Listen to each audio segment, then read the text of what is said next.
Fala aí, turminha! Te convido para assistir essa aula de um dos assuntos mais sensacionais da química, que é o estudo da evolução dos modelos atômicos, tanto no aspecto filosófico, quanto no aspecto histórico e no aspecto científico. Então fique comigo do início ao final dessa aula para a gente aprender mais sobre o átomo e quando a gente for estudar ligação química, reação, combinações de átomos, de moléculas, entenderemos os princípios da construção desses conceitos, beleza? Vamos ficar junto do início até o fim, que você vai gostar dessa aula. Então, onde está a posição histórica do que a gente está conversando? Está na Idade Antiga. A gente pode entender isso num contexto histórico, porque o átomo ele vai surgir na Grécia Antiga em torno do século 5 e 4 a.C. Isso na linha do tempo da história, falaríamos que ele faz parte da história da Idade Antiga. Porém, se a gente já traz para os períodos filosóficos, também poderíamos pensar o átomo como sendo pertencente ao período filosófico que a gente vai conhecer também como a filosofia antiga. Como que será feita essa distinção do período filosófico da ideia atômica ou da ideia atomística? A gente tem por referência na filosofia Sócrates. Então temos aí o período socrático, o pós e o pré-socrático. Os filósofos atomistas, eles viveram um pouco antes do nascimento de Sócrates e em parte contemporâneos a Sócrates. Porém, nos registros, a gente percebe que eles ainda são classificados como filósofos das escolas pré-socráticas.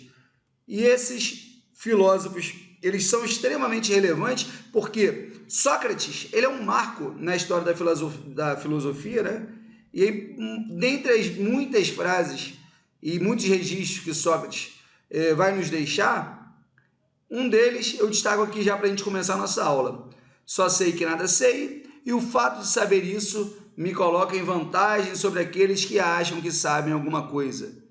Isso aqui é de uma reflexão, de uma sabedoria inestimável, pois num primeiro momento pode parecer que isso aqui na concepção de Sócrates seria um excesso de modéstia ou de sutileza, mas essa é a maior realidade, porque a maior prova da sabedoria é sabermos que aquilo que a gente não sabe vence, mas vence em muito o que a gente sabe. E quanto mais a gente compreende que o que há para aprender é muito mais, é um mundo que é inatingível, nunca saberemos tudo que pode ser sabido, mas poderemos sempre a cada dia aprender um pouco mais. Então é com essa reflexão de Sócrates que eu te convido para assistir essa aula, não somente para fazer uma prova sobre a evolução dos modelos atômicos, mas para aprender. Muito bem, percebam só, o átomo, ele mais do que um significado, ele tem uma tradução literal. Pois é, o átomo, se eu for colocar no dicionário para traduzir, no Google Tradutor, por exemplo, átomo, a tradução dele para o grego é átomo mesmo. Por quê?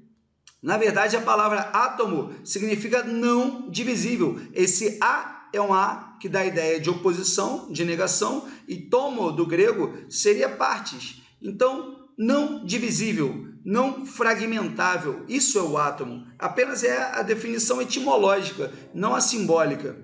Nós temos como principais referências das ideias iniciais do pensamento atomístico as pessoas que são Leucipo e Demócrito.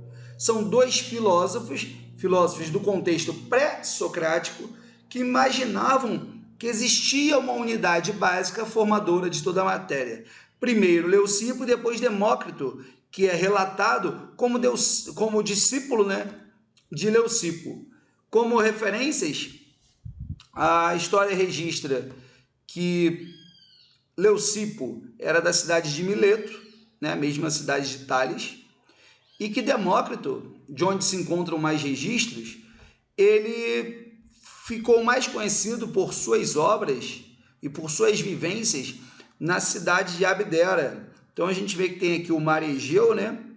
Aqui fica Atenas, aqui fica a cidade de Mileto e aqui a cidade de Abdera.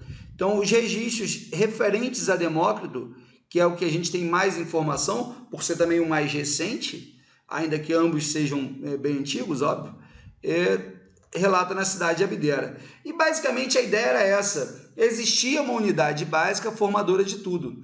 Então, se eu fosse capaz de pegar a matéria e fragmentar em pedaços cada vez menores, eu chegaria a um limite. Esse limite, essa partícula elementar formadora de tudo, seria a constituição básica de toda a matéria. Percebam que a gente está falando de um átomo filosófico, não de um átomo científico. Ué, Filipão, mas o que determina átomo filosófico e átomo científico? O que determina é o método. Justamente porque pós-revolução científica, e aí a gente fala de uma série de pessoas, pós-René Descartes, pós-Isaac Newton, pós-Galileu Galilei, nós temos uma outra maneira de tratar o conhecimento, que é a implantação da ideia de um método científico os resultados são frutos de uma marcha analítica, onde a gente tem hipótese, experimentação, observação, conclusão, reprodutibilidade. Já então, no contexto da Idade Moderna, da ciência moderna, o átomo voltará a ser discutido. Percebam que agora a gente não fala mais de uma ideia filosófica, mas de um átomo científico. Claro que de 400 a.C. para o início do século XIX, de quem nós vamos falar agora, do inglês John Dalton, nós temos mais de 2 milênios. E nesses mais de 2 milênios, muita coisa aconteceu. Portanto, se não sejamos inocentes, ingênuos de pensar que de Leucipo e Demócrito a gente salta para Dalton. Tá? Nós temos todo o período da alquimia, nós temos o início das universidades nesse período, nós temos toda a Idade Média, tudo bem? Mas vamos então retomar agora o estudo do átomo a partir da concepção moderna, da ciência moderna, início do século XIX, em torno de 1803 a 1808, através de um inglês, John Dalton. Dalton, ele tem como uma das suas principais contribuições para a ciência o seu estudo para os gases. No estudo dos gases, por exemplo, o Dalton vai estudar a lei das pressões parciais, em que a pressão total de um sistema seria a soma das pressões parciais. E justamente pelo seu estudo com gases, Dalton percebeu o seguinte: parte ou a maioria das coisas que os filósofos pensavam continuavam fazendo sentido para Dalton. A ideia de partícula elementar, a ideia de unidade básica formadora da matéria. Para ele, essa unidade básica, ela era eterna, ela era compacta, ela era maciça, indivisível, indestrutível. Só que ele acrescenta uma informação extremamente relevante. Pense que nós estamos no início do século XIX, em torno de 1800. Então, a gente tem que tentar pensar com a ideia, não de maneira anacrônica, fora do cronos, fora do tempo, mas remetendo a mais de 2 séculos atrás, a 220 anos atrás. O que Dalton percebe através do estudo dos gases é que os átomos não são todos iguais. Eu tenho átomos diferentes e essa observação parte principalmente por conta da massa. Então ele vai dizer que o conjunto de átomos com a mesma massa formam o que ele chamaria de elemento químico. Então eu tenho átomos menores, átomos maiores, átomos mais leves, mais pesados, como tem aqui registrado, por exemplo, nessa ilustração. Então, ele introduz a ideia de elemento químico. E para isso, o modelo atômico de Dalton, ele vai ser conhecido como modelo da bola de bilhar. Esse modelo, por exemplo, é um modelo que explica muito bem a teoria das colisões em cinética química e termoquímica. Ele explica muito bem, por exemplo, o balanceamento, a quebra e formação de novas ligações na estequiometria, tudo bem? Ainda que, em algumas partes, em muitas, na verdade, o modelo de Dalton será superado, será adaptado, ele faz sentido para alguns fundamentos da química. Percebam que, na publicação de John Dalton, e essa publicação vai ocorrer em 1808, na cidade de Londres, ele vai perceber que os elementos são diferentes e aqueles elementos que eram conhecidos, cuja a experimentação foi possível, ele criou símbolos para diferenciar esses elementos, tudo bem? Então, eu tenho, por exemplo, uma combinação aqui do nitrogênio com 3 hidrogênios, que seria a fórmula da amônia. Eu poderia fazer uma combinação de carbono com oxigênio. E eu tenho os elementos simples, as moléculas. A introdução, a ideia inicial de elemento químico é a principal contribuição que a gente pode atribuir para Dalton em termos de modelos atômicos. Percebam que eu tenho aqui, molécula da amônia, que seria a combinação de nitrogênio com hidrogênio, molécula da água, que seria a combinação de hidrogênio com oxigênio, tudo bem? Os óxidos carbônicos, o ácido carbônico, e vamos adiante. Provavelmente você conhece uma doença que é uma anomalia, né, chamada de daltonismo, que tem a ver com dificuldade em enxergar algumas cores. Então, teria aqui, por exemplo, o que seria a visão normal e 3 tipos diferentes, 3 classificações de visões daltônicas. O Dalton, ele era daltônico, ele tinha essa anomalia, e essa anomalia se refere justamente ao inglês John Dalton. Então, por exemplo, aqui tem um teste de daltonismo, e você pode observar, eu tenho os números 16, 42, 2, 5, 10 e 29. Espera-se, se você não for daltônico, que você consiga enxergar esses 6 números. Caso você tenha algum tipo de dificuldade em relação a algum desses números, você pode ter, sim, alguma alteração na sua visão. Muito bem. De John Dalton, nós daremos um salto de aproximadamente um século. Tá? Mais precisamente, poderíamos atribuir a Dalton os estudos do início do século XIX e a J.J. Thomson os estudos do final do século XIX. O J.J. Thomson, ele vai fazer o seguinte experimento. Ele utiliza, de modo simplificado, tá, turma? Ele utiliza um tubo de vidro, que a gente chama de ampola de Crookes, em homenagem a esse senhor aqui chamado William Crookes. Ele submete essa ampola de Crookes ao vácuo, ou seja, ele retira todo o ar possível, né, de dentro dessa ampola e submete essa ampola a um feixe luminoso.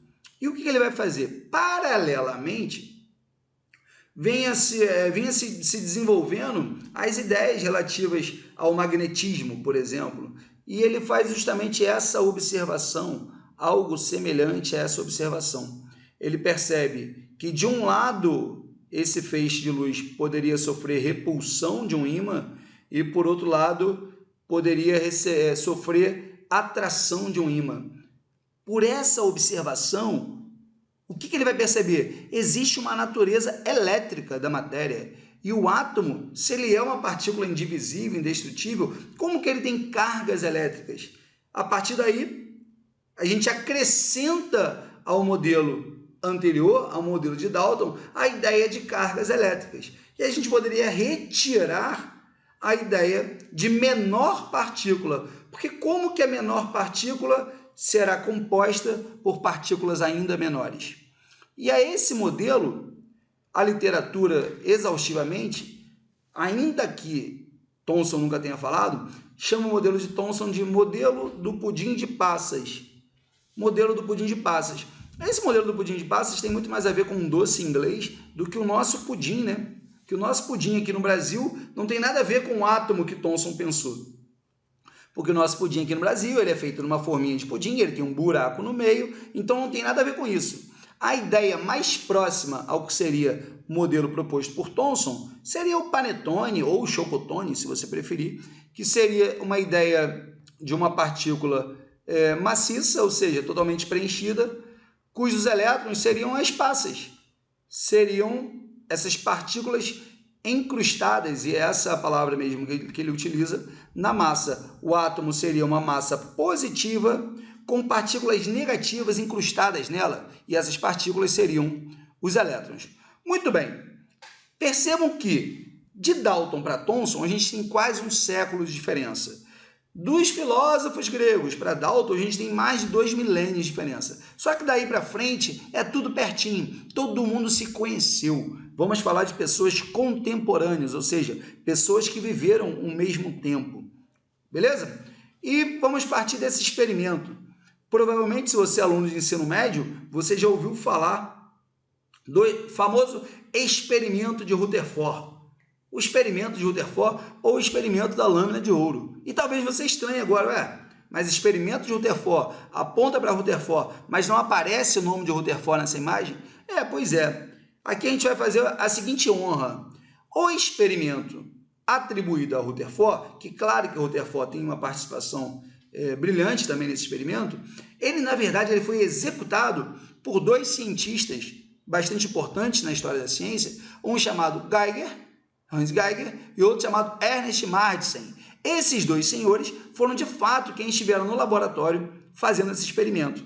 E o experimento, inclusive eu tenho na publicação desses professores, César Lopes e Roberto Martins, publicado na SBQ, na Sociedade Brasileira de Química, um artigo muitíssimo interessante, cujo eu recomendo a leitura, onde coloca Hans Geiger e Ernest Martin em Manchester, 100 anos dos experimentos de Rutherford com partículas alfa. Essas aspas, na verdade, são uma provocação, porque não foi exatamente Rutherford quem executou, operou o experimento. Porém, foi ele, sim, juntamente com Martin e Geiger, que interpretou e ajudou a tirar conclusões. Rutherford, ele presidia um laboratório, um centro de pesquisa, cujos alguns pesquisadores importantíssimos na história foram orientados por ele. Muito bem, agora eu te peço máxima atenção para você entender essa história aqui, que essa história é muitíssimo interessante e te faz pensar no que é o método científico, porque eu vou te pedir uma pausa para você prestar atenção. É comum, por exemplo, em algumas escolas e até mesmo universidades, que o aluno tenha uma aula teórica e depois vá para o laboratório para comprovar que a teoria vai dar certo no laboratório, dar certo, entre aspas.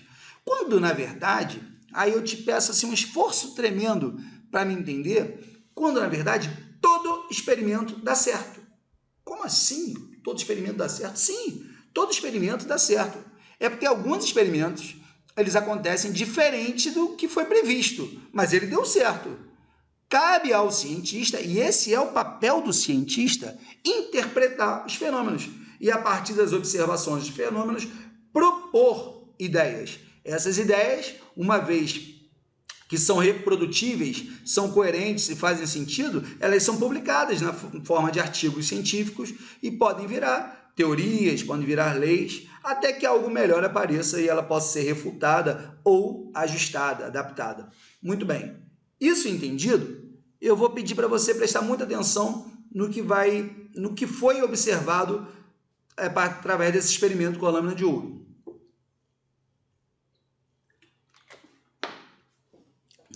Vamos lá. Observem só. Paralelamente, o Rutherford também contribuiu muito, vinha se desenvolvendo toda a história do ponto de partida da radioatividade. Se o Rutherford, a gente está no início do século XX, em torno de 1904 a 1912, a gente vai perceber nos relatos de Henri Becquerel, por exemplo, 1896, ou William Röntgen, 1895, que são os pontos de partida da radioatividade. Então, cerca de 10 a 15 anos após a descoberta, o início do uso da radioatividade para experimentação, Geiger e Martin fizeram o seguinte experimento. Utilizaram uma fonte radioativa e essa fonte era capaz de emitir partículas alfa. Partículas alfa equivalem ao núcleo do elemento químico hélio. Bombardearam uma lâmina de ouro muito fina, então uma fina lâmina de ouro com partículas alfa. Percebam que partículas alfa são partículas pesadas, tá bom? Partículas alfa são partículas pesadas. E a lâmina era uma lâmina muito fina. E eles observaram 3 situações distintas. Fale comigo, 3 situações que eles observaram. Quais foram as observações? Parte dessas partículas, e aí foi uma pequena parte dessas partículas, foi refletida seriam essas partículas aqui, ó. Essas partículas que vão bater na lâmina e voltar. Parte dessas partículas foram refletidas. Uma pequena parte dessas partículas sofreram desvio na sua trajetória. Então, por exemplo, a partícula estava caminhando por essa trajetória. Ao passar pela lâmina de ouro, ela desviava algum ângulo para cima, para baixo, para a direita, para a esquerda, sofreu algum desvio na sua trajetória. E a maior parte das partículas atravessou. A maior parte foi capaz de atravessar a lâmina de ouro sem que a sua trajetória fosse alterada. Beleza? Então, o que é o método científico? É você observar e, a partir da observação, você propor teorias. E o que foi proposto a partir dessa observação? Que algo parecido com esse esquema aqui de baixo tivesse acontecido. Ó. A maior parte das partículas atravessou. Por quê? Porque encontrou espaços disponíveis. Mas como assim pela lâmina de ouro? Pois é, olha que interessante, né? Pela lâmina de ouro encontraram espaços para passar. Uma pequena parte, percentualmente um percentual pequeno das partículas foram refletidos. E alguma quantidade também pequena sofreu desvio em sua trajetória. E a conclusão que Rutherford, com seus pesquisadores, chegou foi a seguinte: a maior parte das partículas atravessa. Por quê? A maior parte do átomo é vazia. Pois é, a maior parte do átomo é vazia. Uma pequena parte bate e volta, apenas uma pequena parte bate e volta. Por quê? Porque uma pequena parte do átomo, ela é de fato densa, ela contém uma massa expressiva. Mas e a explicação daquelas que sofreram apenas um desvio na sua trajetória? Essas partículas que sofreram desvio na sua trajetória tiveram esse comportamento porque passaram próximas a esse centro, a essa região densa, e ao passarem perto dessa região densa, sofreram uma repulsão. Opa, mas se sofreram repulsão, se a partícula alfa é partícula positiva e ao passar perto dessa região densa sofreu uma repulsão, significa que essa região densa também é positiva.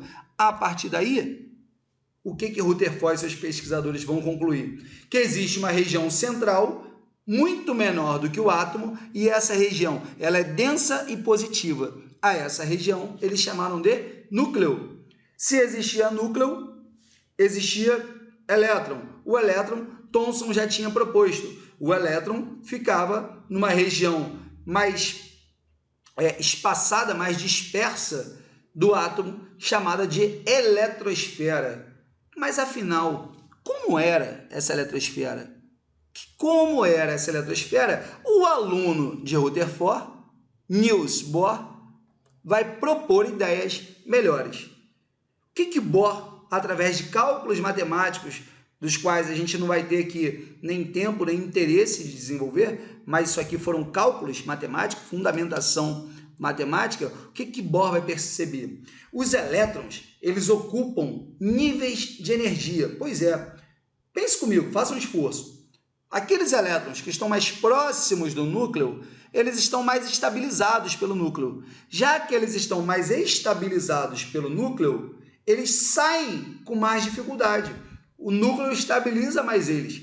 Já os elétrons que estão mais distantes do núcleo, eles sofrem menos atração desse núcleo. E se eles sofrem menor atração desse núcleo, eles são mais instáveis. Só que em química, guarde isso, em química funciona da seguinte maneira: estabilidade significa baixa energia, instabilidade significa muita energia. E as partículas instáveis, ou os sistemas instáveis, são os sistemas mais energéticos, portanto.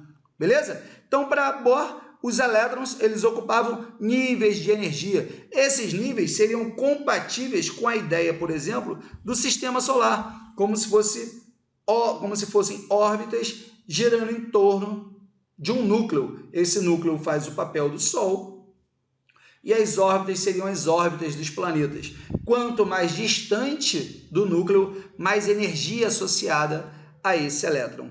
E isso explica algumas coisas muito interessantes. dentre elas, o que a gente vai chamar de salto quântico. Salto quântico é algo muito legal. Pensem só, um átomo, ele gira de acordo com o modelo de Bohr em um nível de energia. Esse nível de energia é o que a gente chama de camada eletrônica da eletrosfera.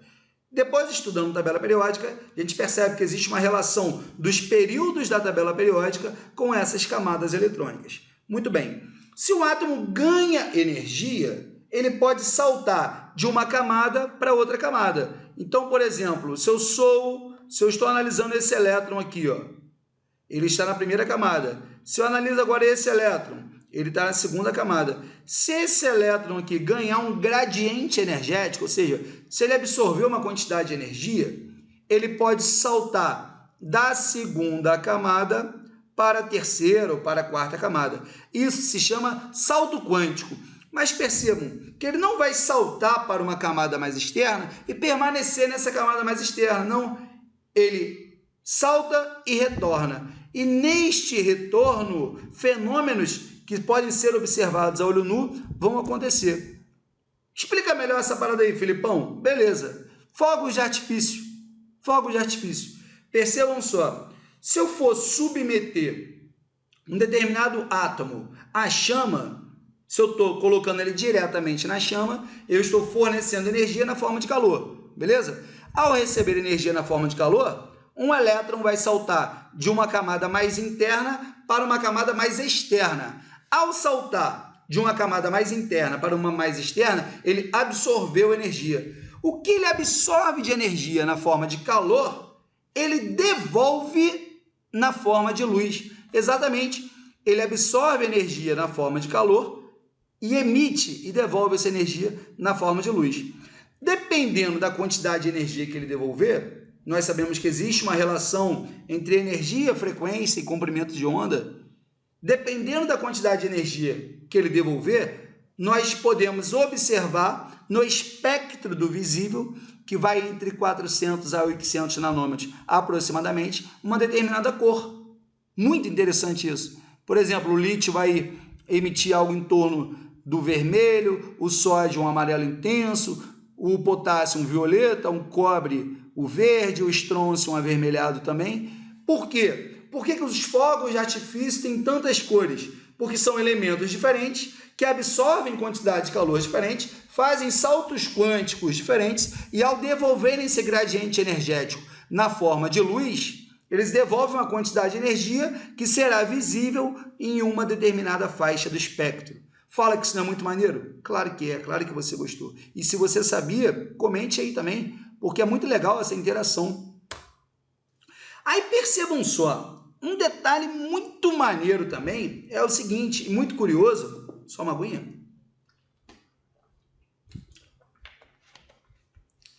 Está relacionada a uma partícula importantíssima para o estudo da química nuclear, que foram os nêutrons. O nêutron, muitas vezes, um livro bom, um livro de qualidade, ou um professor ótimo também, tá? Se distrai ou não se atenta a um detalhe. Eu não posso falar de um modelo de Rutherford, de um modelo de Bohr e colocar nêutron. Eu não posso colocar no meu quadro lá, esboço do modelo atômico de Bohr, prótons e nêutrons no núcleo e elétrons na eletrosfera. Não posso. Por quê? Porque é anacrônico, isso não faz sentido.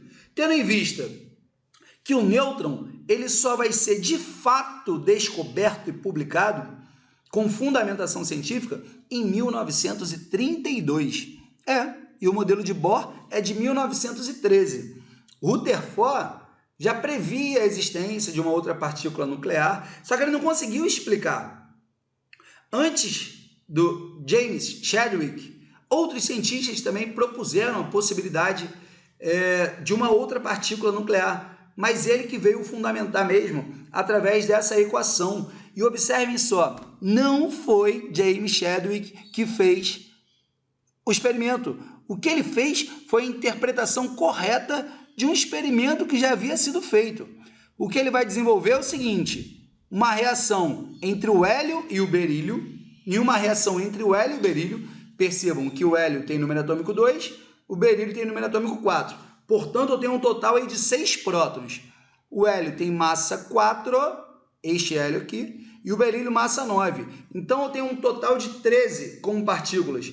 E vai produzir o carbono de massa 12. Se vai produzir o carbono de massa 12, existe uma outra partícula envolvida nesse contexto que ela não tem carga, ela não é próton, porém ela tem uma massa. E a massa dela é uma massa equivalente à massa do próton. Esse experimento foi interpretado por James Chadwick e publicado nesse dia aqui, ó. Foi o dia que a revista recebeu o artigo, ó, 10 de maio de 1932. E justamente pela descoberta do nêutron, James Chadwick, 3 anos depois, em 1935, ele vai ganhar o Prêmio Nobel em Física. Isso foi uma contribuição enorme para a física nuclear. Mas percebam que esse cara aí é o Niels Bohr. A história não acaba nele, porque Niels Bohr gera ideias para Max Planck, que trabalhou junto com as ideias de Niels Bohr, para Arnold Sommerfeld, para Schrödinger e, finalmente, para Albert Einstein. Portanto, não podemos estudar a história das ciências como se fosse possível uma andorinha só fazer verão, como se apenas um cientista fosse o grande responsável, o grande descobridor de um fenômeno, de uma partícula. Não. A ciência, ela se faz em muitas mãos, de geração em geração. Que estímulo teria Albert Einstein em pensar em teoria da relatividade se não fossem aqueles que precederam os estudos relativos aos conhecimentos da física quântica, da química quântica, da mecânica quântica. Tudo bem? Então, um grande legado que um cientista deixa é ele partir do ponto que alguém trabalhou e deixar, acrescentar, agregar novas informações para aqueles que estiverem por vir. Por fim, no modelo quântico, é um modelo também que não vai trabalhar agora com posição, com localização exata de elétron, pelo contrário, serão equações que representam funções de onda que vão nos indicar a probabilidade de se encontrar um elétron. São regiões, funções de ondas que indicam regiões de maior probabilidade de se encontrar um elétron. E essas funções vão ser chamadas de orbitais. E por aí segue a história.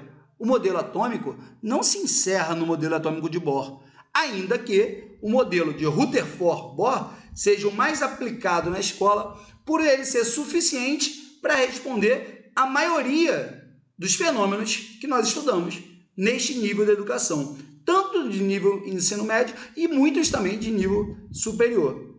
Então, finalmente, através dessas 5 imagens, nós teríamos 5 ideias do que seria a evolução atômica na ciência moderna, a partir do modelo de Dalton, onde a gente vai ter a noção de elemento químico, o modelo atômico de Thomson, que vai agregar a noção de elétron, o modelo atômico de Rutherford, que foi com muita contribuição de Geiger e Martsen, que vai gerar para a gente a ideia de núcleo e eletrosfera, o modelo atômico de Niels Bohr, que vai organizar essa eletrosfera por níveis de energia, que serão chamadas de camadas eletrônicas, e finalmente, esse que para vocês vai ser um pouco confuso, que é o modelo atômico quântico, é o modelo da mecânica quântica, que eu posso atribuir a Schrödinger, a Heisenberg, a Max Planck, tudo bem?